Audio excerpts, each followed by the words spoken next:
10 negara paling agamis di dunia, mulai dari Somalia, Nigeria, Bangladesh, Ethiopia, Yaman dan Indonesia berada pada peringkat 7. Sedangkan 10 negara paling non-agamis mulai dari Cina, Swedia, Inggris, Belgia sampai Norwegia. Berikutnya adalah negara paling aman di dunia, di mana dari data sebelumnya merupakan negara yang cenderung tidak agamis. Anehnya, negara paling tidak aman cenderung negara yang dianggap paling agamis.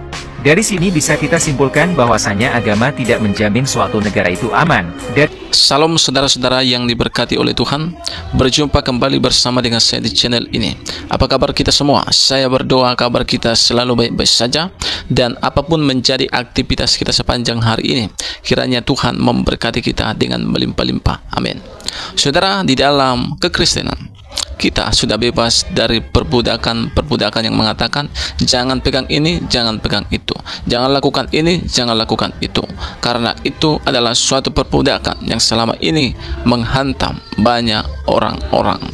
Tetapi setelah kekristenan datang, setelah Yesus lahir ke bumi dan dia menjadi juru selamat dunia, Tuhan telah membebaskan kita dari peraturan-peraturan itu, sehingga kita hidup di bawah kasih karunia.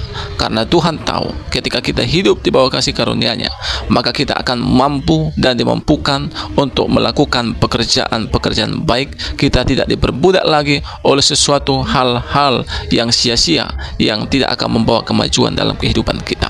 Saudara, mari kita tonton cuplikan ini. Seperti apa cuplikan? Kita simak cuplikan berikut ini. 10 negara paling agamis di dunia, mulai dari Somalia, Nigeria, Bangladesh, Ethiopia, Yaman dan Indonesia berada pada peringkat 7. Sedangkan 10 negara paling non-agamis mulai dari Cina, Swedia, Inggris, Belgia sampai Norwegia. Berikutnya adalah negara paling aman di dunia, di mana dari data sebelumnya merupakan negara yang cenderung tidak agamis. Anehnya, negara paling tidak aman cenderung negara yang dianggap paling agamis. Dari sini bisa kita simpulkan bahwasanya agama tidak menjamin suatu negara itu aman. Dari data yang ada bahkan menunjukkan hasil sebaliknya. Berikutnya adalah indeks korupsi negara di dunia, dan lagi-lagi negara yang religius cenderung lebih korup dibanding negara yang mayoritas penduduknya tidak percaya Tuhan. Apakah ini kebetulan? Kita akan melihat parameter lainnya. Berikutnya adalah negara paling bahagia, dan seperti yang kita lihat, negara yang biasa disebut dengan negara ateis justru cenderung lebih bahagia, dan lagi-lagi negara yang dianggap religius justru menempati posisi sebaliknya. Tidak sampai di situ, bahkan hal tersebut juga tergambarkan sampai pada tingkat kebersihan dari negaranya. Jadi kenapa hal ini bisa terjadi? Indikator yang mudah dipelajari adalah dari IQ rata-rata penduduk. Negara maju yang dianggap tidak religius memiliki IQ rata-rata 100, sedangkan negara religius berada di bawah 80. Dan untuk IQ rata-rata penduduk Indonesia saat ini adalah 78,4. Hal itu akan bisa mudah kita lihat dari komen yang cenderung tidak menerima fakta, dan selalu mencari alasan hehehe. Bagaimana cara meniduri istri yang sedang haid? Itu yang dibahas terus. Bagaimana cara menyiasati istri kalau tidak setuju berpoligami? Itu aja yang dibahas terus. Ternyata tingkat ateisme paling tinggi hari ini di dunia, itu justru di negara-negara Islam, dan terutama di Arab, dan terutama lagi di Arab Saudi. 5 dari 300 orang Saudi hari ini mengaku tidak percaya adanya Tuhan. Ateisme ini akibat ulama-ulama kita lalai mengajarkan tentang akidah ketuhanan melalui ilmu pengetahuan. Ulama kita, Pak, lebih sibuk untuk berdebat dan berdiskusi soal recehan, Pak. Bagaimana cara meniduri istri yang sedang haid? Itu yang dibahas terus. Bagaimana cara menyiasati istri kalau tidak setuju berpoligami? Itu aja yang dibahas terus. Kita lalai terhadap ilmu pengetahuan, Pak. Ini yang paling penting. Ketika saya ke Sarjah, saya iseng melakukan riset pertama. Saya masuk ke toko buku, saya tanya, ya akhi, mas, penduduk Sarjah ini berapa jumlahnya? 3.200, Pak. Oh, oke. Buku paling laris di toko buku ini apa? Lalu dia keluarkan, Pak. Ini, Pak. Ini yang beli berapa jumlahnya? Ya kurang lebih sekitar 1.200 eksemplar. 3.100, Pak, yang beli 1.200. Artinya sudah hampir setengah. Coba bayangkan. Setelah saya lihat bukunya itu adalah buku yang ditulis oleh Stephen Hawking. Judul bukunya Black Hole and Big Bang Theory and the Baby of the Universes. Apa isi bukunya ini? Sampean gak usah bacalah bukunya, saya ceritakan aja isinya. Bahwa Tuhan itu nggak ada. Alam semesta ini tercipta dari sebuah ledakan besar yang disebabkan oleh hukum fisika yang bernama mekanika kuantum, quantum mechanics. Karena daya tarik listrik dari energi positif dan negatif, lalu kemudian menciptakan ledakan besar yang akhirnya menciptakan planet-planet. Ini yang disebut dengan Big Bang Theory. Oh, berarti mungkin yang menciptakan ledakan Tuhan. Tapi kata Stephen Hawking, bukan. Yang menciptakan ledakan besar ini adalah teori fisika dasar awal yang bernama quantum mechanics, mekanika kuantum. Kalau kalian memaksa bahwa Tuhan itu ada, Tuhan kalian itu adalah mekanika kuantum, kata Stephen Hawking. Kalian ini dibohongi oleh agama sejak dulu, karena akhirat itu juga nggak ada sebenarnya. Manusia mati jadi debu, ya udah selesai. Ini kata Stephen Hawking. Dan buku ini yang dibaca oleh orang rata-rata di Arab hari ini. Coba Pak, gimana tuh caranya? Ilmu pengetahuan ini. Guys, waktu Anda pergi haji, waktu itu di Madinah ya, sholat di Masjid Nabawi. Itu di sebelahnya ada makam Nabi Muhammad. Nah, kalau habis sholat kita jalan keluar gerbang, lewat gerbang dekat makamnya Nabi Muhammad. Terus orang-orang pada megang-megang pinggirannya makam Nabi Muhammad. Terus ada askar di pinggirnya. Kalau ada orang megang, itu dikeplak sama dia. Musyrik, musyrik, antum musyrik, musyrik, la tusyrik billah, la tusyrik billah, gitu. Kalau ada orang megang makam Nabi Muhammad sampai, oh ya Muhammad, ya Muhammad, ente musyrik, musyrik, gitu. Maksudnya, ya memang Nabi Muhammad Rasulullah di zaman kita, ya mesti kita junjung lah. Sebagai idola, sebagai panutan. Tapi ya jangan disembah, gitu loh. Jangan diagung-agungkan berlebihan. Karena ya ini urusan Nabi Muhammad nih. Saya paling ngeri bahas Nabi Muhammad. Karena salah ngomong dikit bisa banyak yang tersinggung. Tapi ya bagaimanapun juga harus kita bahas lah. Namanya yang benar katakan benar, yang enggak ya enggak. Namanya musik itu ya nggak boleh juga seorang Rasul ditinggikan terlalu tinggi gitu. Orang Muhammad juga bilang ana basarum mislukum kok. Aku serupa dengan kalian, ana basarum mislukum. Sama aku dengan kalian semua, manusia biasa juga. Nah, terus saya kemarin buat video konten yang menceritakan tentang Nabi Yusuf. Ada yang komen, wah gantengan Nabi Muhammad, wah hebatan Nabi Muhammad. Itu dibandingkan dengan Nabi Muhammad terus. Pokoknya Nabi Muhammad yang paling lah. Bahkan ada jawaban, emang ada idola lain atau panutan yang lain yang lebih hebat dari Nabi Muhammad? Guys, Nabi itu bukan cuma Muhammad. Rasul juga bukan cuma Muhammad. Banyak rasul-rasul yang lain. Ini sering banget saya ulang-ulang tuh. Surat Al-Baqarah 285 atau 286 ya.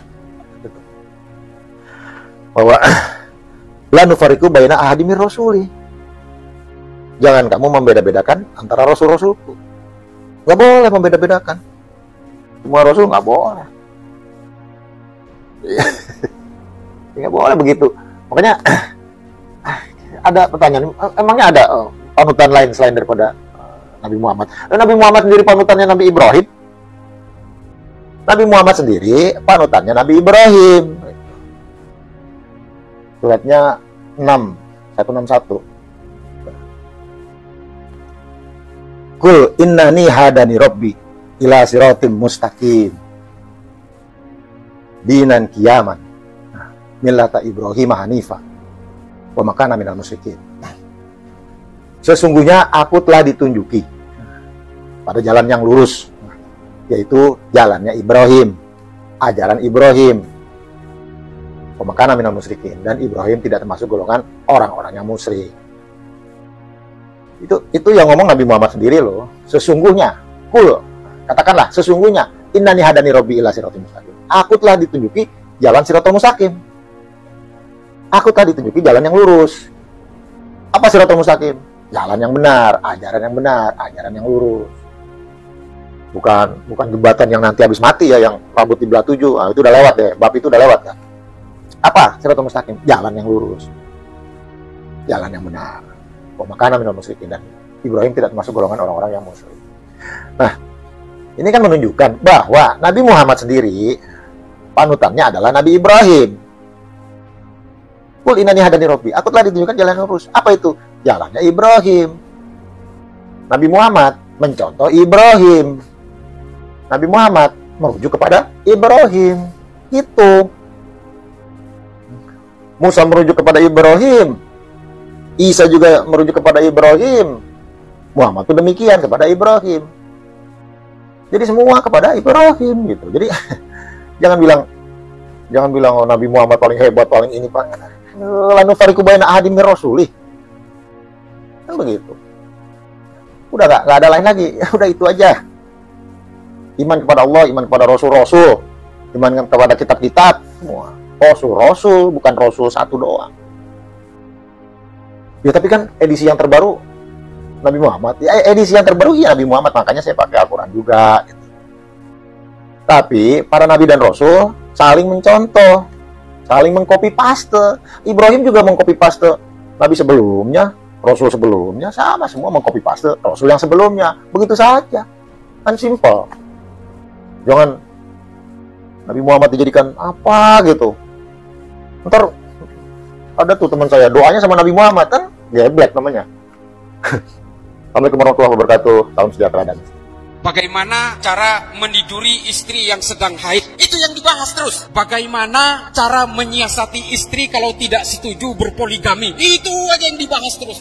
Madura itu memiliki karakter yang menjunjung tinggi marwah. Bila ada istrinya diganggu oleh orang lain, maka sang suami itu rela untuk mati, yang disebut dengan carok itu kan.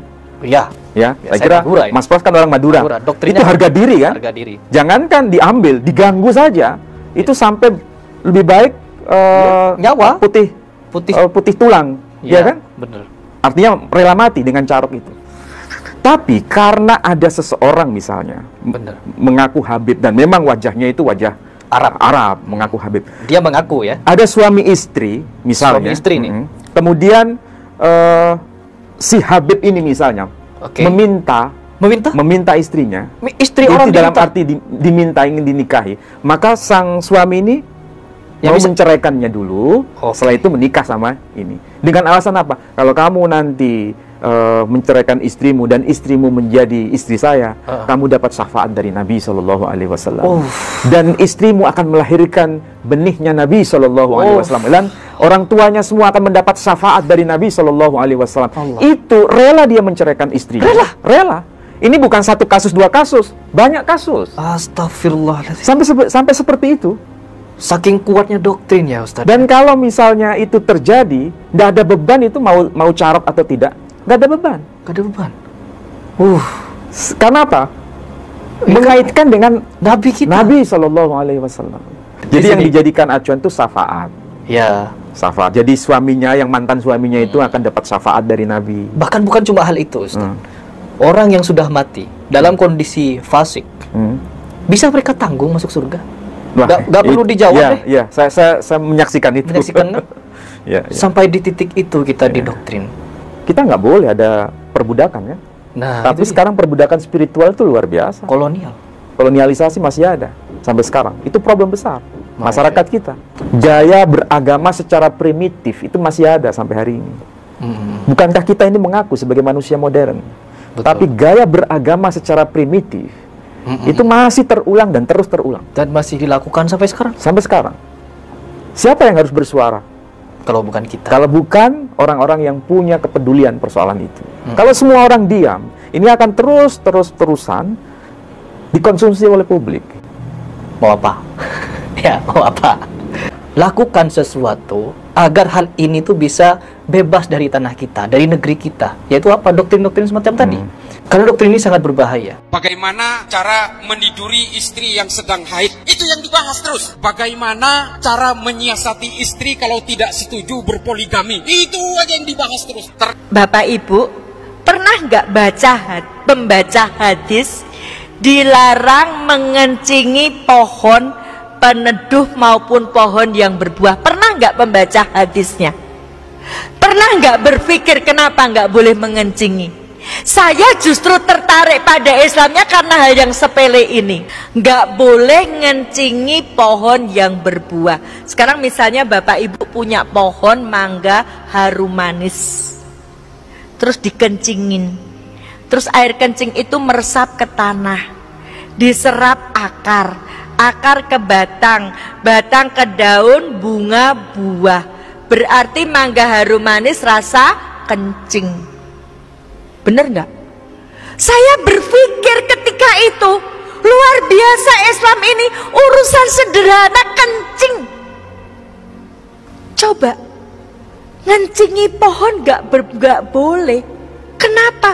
Karena air kencing tadi terserap sampai buah. Berarti apa? Islam ini betul-betul menjaga kesuciannya luar biasa. Maka hati-hati yang laki-laki. Jangan naik kendaraan kepengen kencing terus cari pohon.